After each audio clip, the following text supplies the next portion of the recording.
link building, digital PR journey, actually it's quite common for them to not link. Now, that could be for a number of reasons. They forget, they're lazy, so they'll often just copy and paste stuff from the email. Welcome to Digital Dominance. I went from building HTML websites in high school to helping 7- and 8-figure service businesses generate more revenue through better design, SEO, and marketing. On this podcast, I bring you expert tactics and tools to help you turn your online presence into your biggest sales asset. If you want someone on your team to help you navigate the world of digital marketing, head over to FroBro.com. If you run a local service business, you might think getting featured in Forbes or the BBC is out of reach. But what if it's actually easier and more profitable than you realize? Well, today's guest is Chris Panteli, co-founder of Linkify, a digital PR agency that helps service businesses land media coverage that actually makes an impact on revenue.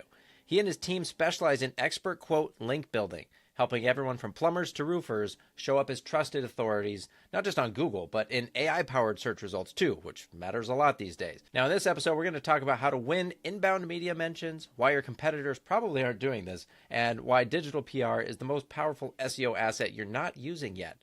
So welcome to the show, Chris. Thank you so much for having me, Jeffrey. Yeah, definitely. And I'm excited to talk about this because this approach is different from the typical backlink building strategies we often hear about. But before we dive into some of those tactics, what exactly is expert quote link building and why is it working so well right now? Yeah, sure. So digital PR, I think you can split into sort of two buckets. Outbound, which is where you're coming up with the story, you're building a list of journalists that you think might be receptive to the idea. And then you're sending that out with the hope that it's going to get picked up by multiple publications. Whereas inbound digital PR requests, specifically expert quote requests, is where journalists are proactively working on a story and they're looking to pepper in quotes from experts that are going to enhance the credibility and authority of the article that they're working on. And the opportunities now are the best that I've seen them in half a decade, because I think with the onset of AI, it's now more important than ever for true editorials to be published with authenticity and have real expert insights. So journalists are just loving to use this as a way of making their articles better. So the opportunities are just there. Yeah, no, that makes sense. And I like the distinction you made between the outbound approach and the inbound. But when you said that, it makes me think that you'd probably have to do outbound for a while until some of the journalists start to know you before they come directly to you with those inbound requests. Is that the case? That is not the case. There are a number of platforms, aggregators, that journalists post these requests to. So they'll put out a wide net. There's a service called Harrow, Help a Reporter Out, which was founded by Peter Shankman about 15 years ago, then got purchased by a big media conglomerate. They ran it into the ground. It's now been brought back to life. Peter Shankman, the original founder of Harrow, also launched another service called SOS, Source of Sources. Both of these are free at the point of service for the experts to sign up to and start receiving these requests. There's a plethora of other places you can go. Quoted, spelt with a Q. The press plugs, response source, editorial, press flow, press plugs. You can even follow journalists that you know are repeatedly covering the industry in which you operate, and follow them on social. They're most active on Blue Sky, X, Threads. Set alerts, and these journalists, they'll post these requests across multiple platforms and also on their socials as well. So they're always looking for these experts and they are posting these daily. So the opportunities are there. Yeah. So and like you said, Harrow's been around for a while, but I imagine that would bring in a ton of, pitches and information, like a quote, people saying like, hey, use my quote, right? So how do you actually get through that and be the one that they pick? Because I'm sure they just ignore a ton of those. Yeah, well, I think that's one of the reasons that Harrow in its original format sort of died, was because of this onset of AI spam bots pitching the journalists to death or extinction even maybe. So yeah, we do have to be extremely wary of the sorts of the amount of emails that they're being sent, the amount of responses. But I also think it's a golden opportunity, a golden era to quite easily stand out amongst the crap, because, and especially for home service businesses, like if you are a genuine roofer, construction expert, and you've done some basic things which I can discuss now, it will set you like 99% above the crowd, and the journalists will spot that instantly, and they'll be really, really intrigued and want to use what you've said. Okay, well, I want to hear more about how you find the specific media opportunities that are worth pursuing, and what's changed enough now so that it makes this approach more powerful and worth doing. So what I would recommend is, first of all, as a business owner, you need to have a few things in place. You need to have a really, really good about page, and you need to make it really, really easy for journalists to navigate to your website and with 1 or 2 clicks be able to determine who you are and how you are associated with that business. So if you are mikesroofingcompany.com, then the journalist is going to click on that website, and they want to be able to just quickly and easily see an about link, an about button. When they click there, they want to see a big picture of Mike, the CEO of Mike's Roofing Company, and they want to see a good, fat, juicy bio that explains how long he's been in the industry, why he's a roofing expert, all of his awards, credentials, accolades, all of that good stuff. So they're not going to be doing a CIA level investigation on you and your business, but they are going to make that click and that search. And if somebody else has made it easy for the journalist to verify that they are who they say they are and they've got the skills and credentials that they say they do, and you've made it difficult, then they're just going to pass on your submission and go to the next person. So super simple. We should be doing this anyway for SEO, EAT, LLM visibility, but get that nailed down. And then you also need to have visibility outside of your website. So a really, really strong LinkedIn profile. This is the journalist's go-to. It doesn't have to be LinkedIn. You can use other social platforms as well. A lot of people in home services will have like a large YouTube channel, the YouTube following. So once you've got that done, you need to have that wider visibility outside of just the website. You need to make it really easy for the journalist to go outside the website to, again, verify who you are. This is more diligently done in like YMYL spaces, so not home service. Think anything medical, finance, where the journalists really want to make sure that the people that they're quoting are experts and reliable. But again, like you said earlier, like they are getting tons and tons of responses from other roofing experts. So if they can quickly and easily verify who you are, the skills and credentials that you've got, it's going to make their lives much easier, and they're much more likely to stick with your response. So definitely recommend having that optimized about page, and then also that secondary profile on a platform such as LinkedIn. But the more the better. If you can get listed in trade publications, citations in different places where you are repeatedly explaining who you are, how you are associated with the company, skills, awards, credentials, accolades, all of that stuff. That is a huge part of the puzzle before you've even started writing a response to one of these requests. All right. So you were telling us, walking through how it works for, a roofer or something. You got the website set up, and then talking about the next part. Yeah. So they're looking really for that clear visibility to their audience, to their readership, that they have got somebody that is backing at whatever point that they're making in their article. So let's say realtor.com is doing an article on property valuations and the age of a roof. Like, is it worth getting a new roof a couple of years before you sell a house? Like, is that a good investment? A roofer can have a really good opinion on that. A roofer that's, just got an about page and no other web visibility, like their readership will go and check these people out. So it's on them as journalists to deliver the best information and reliable information that they can to their readership. Right. And at this point, correct me if I'm wrong, but I would imagine if they're looking at these other places like LinkedIn and your social presence to kind of validate the fact that you're an expert and you're speaking on this stuff, that's almost going to be more important than just the about page saying, I've been doing this for 20 years, right? It's more like, I've been doing this for 10 years and I'm all over these other platforms. That's probably going to win over the guy who's just, super roofer.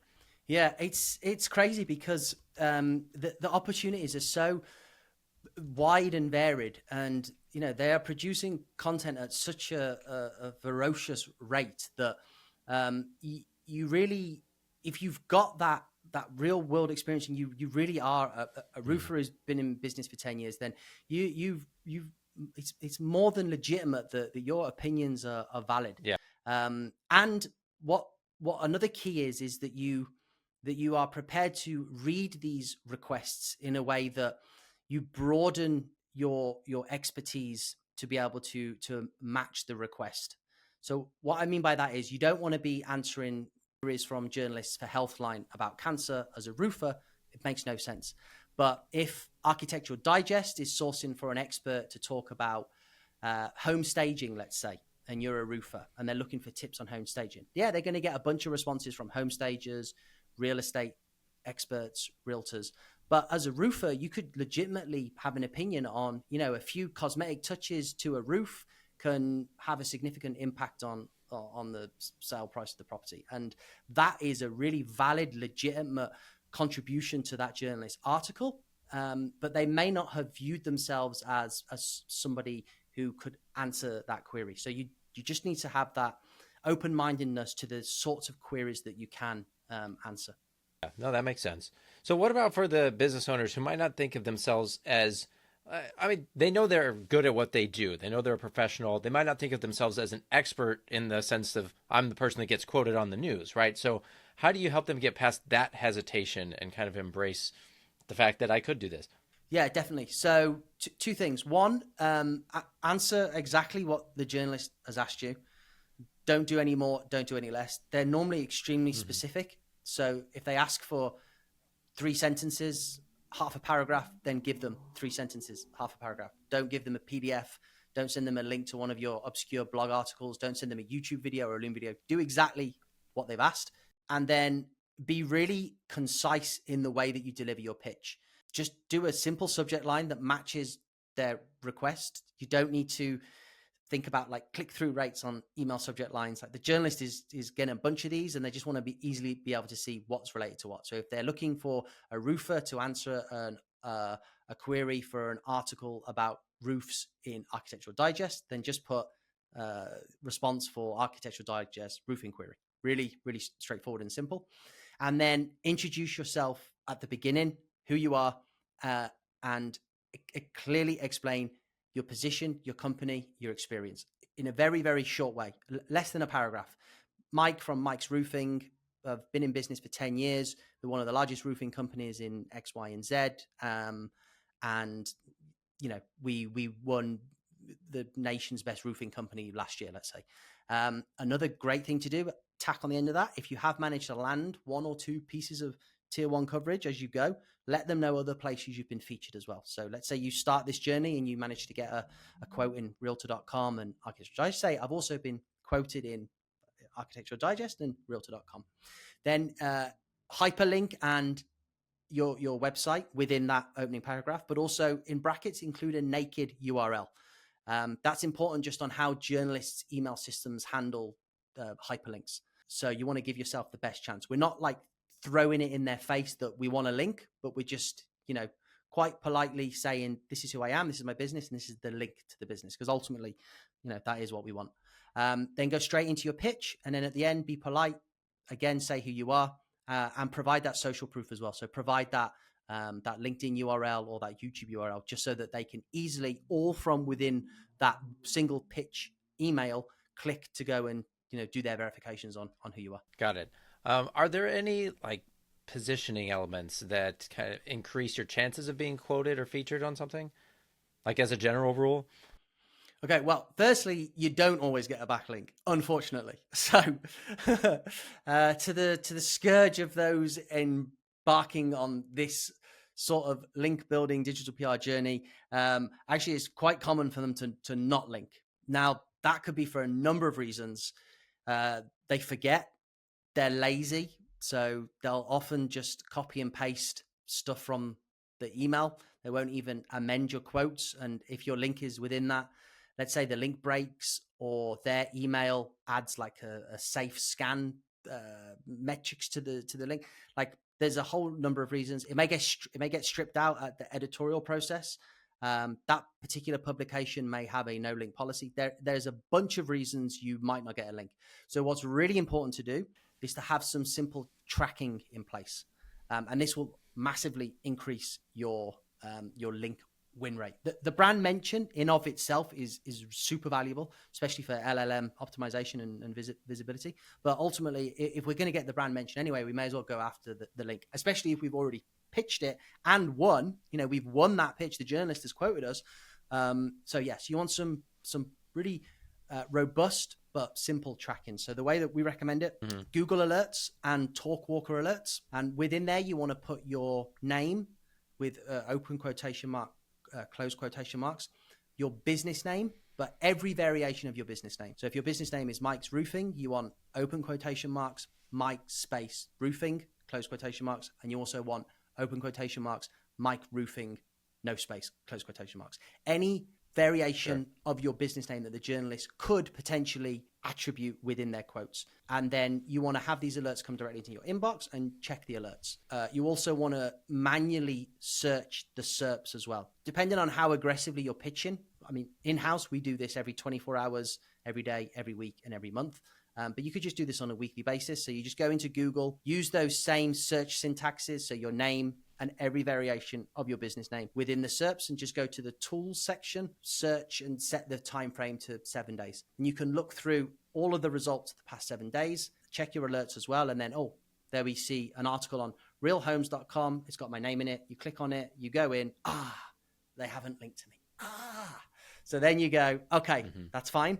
Then you want to see, have you got an open email thread with the journalist? Maybe they emailed you back and said, thanks for the quote. This article's going live next month, in which case that's your first port of call. You email the journalist, hey, I've just seen this article. It's awesome, but is there any way you could add a link to my site? And then after that, then there's other strategies. You can try and find the editor of the publication. You can systematically follow up with that journalist over a period of time if they don't get back to you. So there's lots you can do, but 40% of the links that we win for clients start their life as those unlinked mentions. So it is an important part. And then your second question, why are these different to just SEO links? So these babies are hard to get. A lot of SEO links, you can just go to an SEO marketplace. They're linking out to a load of other garbage, casino sites, porn sites, weapon sites. Like you're in a bad link neighborhood. To win a link on Architectural Digest, you've got to go through this process. It can't be bought. It has to be editorially earned. They're huge branded websites that will pass huge amounts of authority to your website and you as a personal brand and your business. The trust signals, the large language models, they're taking 80% of the businesses they recommend. If you look in the sources, recent studies showed that 80% of these are from tier one media. So it's just all good stuff. So let's say once you've gone through this, that your thing gets published and you're quoted, you get a backlink to your site, right? So what's the difference between a backlink from one of these, journalist sites versus one that you've maybe got before that was just for SEO? Or tell us about that. I mean, it's really early days to definitively say anything. SEO is so established. We've got the tools, Ahrefs, SEMrush, it's all very, very established and quite easy to track.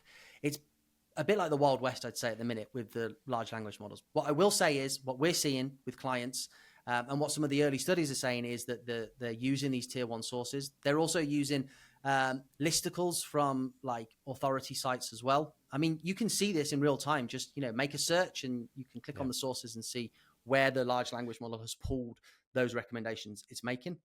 But one has to assume that very much like in the early days of Google, they needed to put 10 blue links on the first page that they could trust. If someone's searching about cancer treatment, they don't want to be putting on some scammy affiliate site that's just, they had a system which was largely based on links. So LLMs are going to face the same issue. So one would assume that tier one sources is a safe bet for them.